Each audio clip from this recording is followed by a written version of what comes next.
नमस्कार।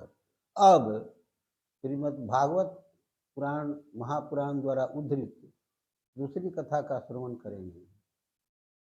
जड़ भरत के समक्ष जो नदी के किनारे तपस्या कर रहे थे, जड़ भरत के सामने ही एक गर्भवती हिरनी छलांग मार दिया और छलांग मारने के फलस्वरूप वह गर्भवती थी, उसका बच्चा नदी में गिर पड़ा, गर्भ उसका गिरा, नदी में गिरा और बच्चे को छान दिए जड़ भरत, महात्मा जी छान करके लाए और बच्चे के प्रेम में उस समय का जीवन शेष उसी हिरन के बच्चे के प्रेम में लगा दिए। दिन रात उसको कंधे पर लेना, गोद में बैठाना, प्यार करना, पुचकारना, उसी में लगे रहते थे और मृत्यु के समय भी वो बच्चे को, उसी के हिरन के बच्चे को प्यार करते रहे, दुलारते रहे, पुचकारते रहे। तो यह सर्वविदित है, गीता में भी है कि जो मृत्यु के समय जो भाव आता है वही योनि मिलती है।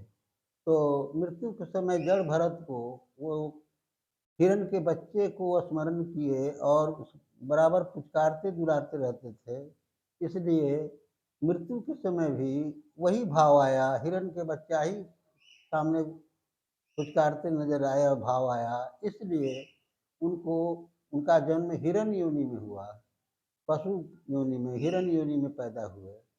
तो इसीलिए कहा गया है कि हमेशा भगवान का स्मरण करना चाहिए, हमेशा सत्संग की बातें सुननी चाहिए, करनी चाहिए।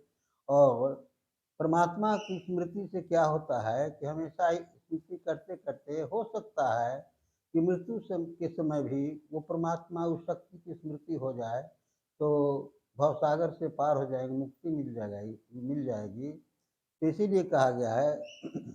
कबीरदास क्या कहता है, कहते थे, कबीरदास ने कहा है कि करघे पर है हाथ मगर, करघे पर है हाथ मगर मन से हरि का गुण गाते हैं।